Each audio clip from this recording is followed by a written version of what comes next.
បាទសួស្តីអ្នកនរគ្នាថ្ងៃនេះខ្ញុំនឹងមកប្រាប់ពីវិធីក្នុងការមើលស្ពេចរបស់ Mac ណាបាទសម្រាប់បងប្អូនដែលគាត់ចង់ទិញ MacBook ដែលមានតម្លៃធូរថ្លៃបានន័យថា MacBook ដែលមកទឹក second hand ណាអញ្ចឹងបងប្អូនអាចឆែកមើលទៅតឹងស្ពេចរបស់ Mac ហើយនឹងទៅតឹងទៅនឹងថ្មតើថ្មនឹងអាចទទួលយកបានឬមួយក៏មិនអាចទទួលយកបានអញ្ចឹងវីដេអូនេះសម្រាប់បងប្អូនដែលមានបំណងចង់ទិញ Mac ដែលមកទឹកហើយតម្លៃធូរថ្លៃយើងអាចមើលវីដេអូនេះបានបាទជាក់ស្ដែងនៅក្នុង screen computer នេះគឺ MacBook Pro 2019ហើយរបៀបដែលយើង check មើលថាវាមាន spec យ៉ាងម៉េចហើយការ cycle count យ៉ាងម៉េចហើយ screen នឹងយ៉ាងម៉េចហ្នឹងណាអញ្ចឹងខ្ញុំអត់បានសរសេរ script ដើម្បីនិយាយអីទេអញ្ចឹងខ្ញុំនិយាយយកតែម្ដងហើយសង្ឃឹមថាបងប្អូនយកមើលវីដេអូនេះទៅជាចំណេះដឹងមួយល្អបាទហើយតើតងសួស្តីបងប្អូននេះគឺជា technique ក្នុងការ check មើល Mac Book Pro មិនថា Pro មិនថា Air យើងអាច check តាមវិធីនេះបានហើយវាជាជំនួយការមួយដែលយើងគួរតែ check ចាំបាច់បំផុតបើសិនជាយើងទិញ computer មកទឹករបស់ Mac ណាហើយវិធីសាស្ត្រដែល check ហ្នឹងគឺងាយស្រួលទេបងប្អូនទី1បងប្អូនគ្រាន់តែចូល setting មកបាទ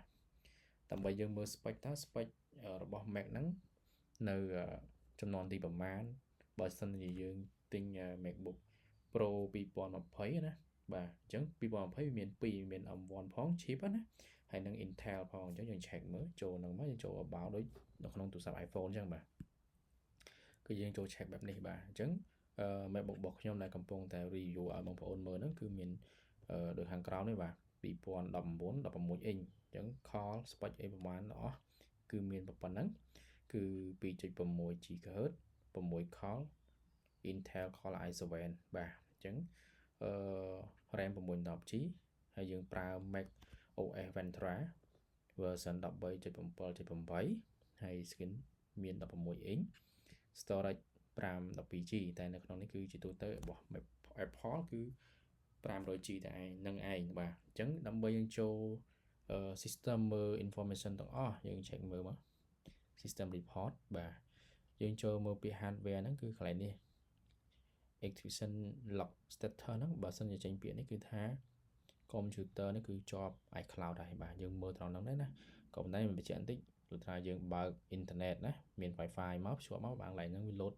detail ច្បាស់តែម្ដងតែបើសិនជាយើងអត់មានបើក internet ទេកន្លែងហ្នឹងវាអាច disable ហ្នឹងថា computer ហ្នឹងអត់ជាប់ iCloud ទេតែនេះ enable គឺបានន័យថាជាប់បាទអញ្ចឹងកន្លែងហ្នឹងសំខាន់មែនតើរបស់ Mac ដូច iCloud យើងអញ្ចឹងណាហើយនៅវិធីសាស្ត្រចូលមួយទៀតអានេះពេលខ្លះកន្លែងហ្នឹង disable ហើយតែយើងចូលខាងក្នុងទៀតទៅវាឃើញenable ហើយបាទហើយបន្ទាប់មកយើងចូលពី power បាទយើងមើល computer នេះសាកថ្មប្រហែលដងហើយ condition វា normal ហើយតែបើសិនជា chip ចាប់ពី M1 ទៅកន្លែងនេះគឺ load ភាគរយ battery health វាស្មើនឹងពាក្យ battery health ណាកន្លែង condition នេះហើយ cycle count នេះគឺ170ដងបាទហើយទៅតង capacity របស់ថ្មបើយើងធៀបទៅវាអាចនៅខ្ញុំ download កម្មវិធីមួយដែរគឺនៅ 91% បាទនេះ detail គឺច្បាស់តែម្ដង capacity របស់ថ្មគឺ 4252 អាហ្នឹងគឺថ្មីតែម្ដងតែឥឡូវយើងប្រើទៅវាអស់អំពែខ្លះហើយអញ្ចឹងយើង screen time យើងអាចបានប្រើបានពី10ម៉ោងដែរតែជាក់ស្ដែងបើសិនជាយើងប្រើទៅវាមិនដល់ពី10ម៉ោងហើយអាចរត់បាន4ទៅ5ម៉ោងបើសិនយើងរានជាប់ការងារល្មមណាបាទហើយចំណុចនេះគឺយើងមើល condition ថ្មបាទខាងក្រោមបើសិនជាយើងមានឆ្នាំងសាកយើងដោតឆ្នាំងសាកមកហើយកន្លែងនេះគឺវា load ព័ត៌មានរបស់ឆ្នាំងហ្នឹងបាទហើយខ្ញុំនឹងសាកឲ្យបងប្អូនមើលបាទឆ្នាំងសាកនៅពេលដែលយើងមើលយ៉ាងម៉េចដល់ឆ្នាំងសាកនឹងស៊ីនឬមួយមិនស៊ីនណាបងប្អូនបាទអញ្ចឹងខ្ញុំនឹងធ្វើការដោតឆ្នាំងសាក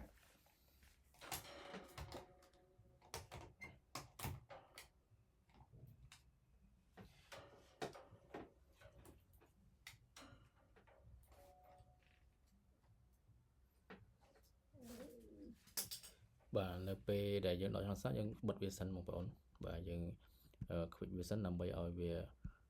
clear អស់ data ណាអញ្ចឹងយើងប្រើខ្ញុំដើមដោតបាទនៅពេលដែលយើងដោតហើយយើងចូល setting ម្ដងទៀតឬមួយក៏យើងចូលរូបផ្លែប៉ោមនេះបាទដូចគ្នាណាបាទចង់ផ្លូវកាត់ចូលរូបផ្លែប៉ោមហ្នឹងទៅចុច more info បាទអញ្ចឹងកន្លែងហ្នឹងយើងអូសចូលក្រុមដូចគ្នាមកដូច system report ដូចបាញ់មិញហ្នឹងហើយយើងចូលពាក្យ power បាទឃើញដូចគ្នាយើងចុះក្រោមមក scroll មកបាទនេះគឺជា AC charger information របស់ឆ្នាំងសាករបស់ Mac ណាអញ្ចឹងឆ្នាំងសាកហ្នឹងវាមានឆ្នាំងដុំវាស៊ីនណាគឺ96 វ៉ាត់គឺ adapter វាគឺ Type C ហើយនៅក្នុងនេះគឺ detail ដាក់94 វ៉ាត់ទេតែបើសិនជាបោះ copy ណាកន្លែងហ្នឹងគឺ96ដូចគ្នាហើយអត់មាន detail ច្រើនអក្សរអញ្ចឹងទេណាអក្សររបស់ copy ខ្ញុំចាំមិនច្បាស់ទេតែប្រហែលជាមានប្រព័ន្ធអក្សរទេជួអក្សរណាហ្នឹងហើយតើតើអក្សរនេះក៏អត់មានដែរ firmware ហ្នឹង hardware ហ្នឹងដូចជាមានណាតែបើ firmware ហ្នឹងអត់មានទេហើយតើតើទៅនឹងរបស់ copy កន្លែងនេះក៏អត់មានពាក្យ Apple អញ្ចឹងដែរណានេះរបស់ Zin ហើយគឺឆ្នាំង Zin គឺបាន94 វ៉ាត់យើងបញ្ចូលណាតែឈ្មោះវាគឺឈ្មោះ96 វ៉ាត់ហើយតើតើ serial number នេះក៏ដូចគ្នានៅក្នុងដុំឆ្នាំងសាក Zin ហ្នឹងគឺ serial number នេះលេខប្រមាណអក្សរយ៉ាងម៉េចគឺនៅក្នុងហ្នឹងគឺដូចគ្នាបាទអញ្ចឹងនេះចំណុចសំខាន់ចំណុចស្លាប់រស់បាទនេះគឺសំខាន់មែនតើអញ្ចឹងបងប្អូនអាចទិញ computer MacBook មកទឹកអាចពិចារណាហើយនឹងអាចមើលតាមវិធីនេះបានអានេះតើតទៅនឹងខ្ញុំប្រាប់ពីរបៀបសិនបាទដោយសារវីដេអូអាចវែងអញ្ចឹងរបៀបទី1គឺយើងមើលពី spec មើលពីចំនួនបើយើងទិញ call យើងមើលចំនួនពី call អាយម៉ានអញ្ចឹងណាបងប្អូនហើយបន្ទាប់មកគឺយើងមើលពីចំនួន M វិញតែនេះខ្ញុំលើកឧទាហរណ៍ដោយសារខ្ញុំមាន computer Intel ចំនួន Intel អញ្ចឹងខ្ញុំប្រាប់ Intel ហើយមួយចំនួន M គឺខ្ញុំប្រាប់ M ទៀតណាហើយទី2យើងមើលពី detail របស់ថ្មកាលណាថ្មកន្លែងនេះ load service បងប្អូនគឺកុំបើសិនជាចង់ទិញក៏ទិញទៅប៉ុន្តែសូមការ discount ពីអ្នកលក់ណាបាទដោយសារកន្លែងនេះកាលណាវា load service គឺបានន័យថាថ្មហ្នឹងគឺមានបញ្ហាខូចឬមកក៏ហើមអីចឹងហើយប៉ោងហើយបាទទោះបីកន្លែងនេះ cycle តិចក៏ដោយដូចថា500 ដងអញ្ចឹងណាតែជាទូទៅរបស់ Mac របស់ Apple មិនថាទូរស័ព្ទមិនថាកុំព្យូទ័រទេគឺ1000 ដងគឺវា load service ឲ្យហើយអញ្ចឹងណាបាទអញ្ចឹង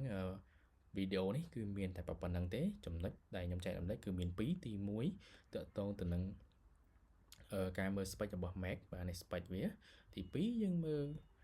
តកតងទៅនឹង cycle របស់ថ្មហើយនឹងភាគរយថ្មតើកុំព្យូទ័រនោះយើងអាចទទួលយកបានអត់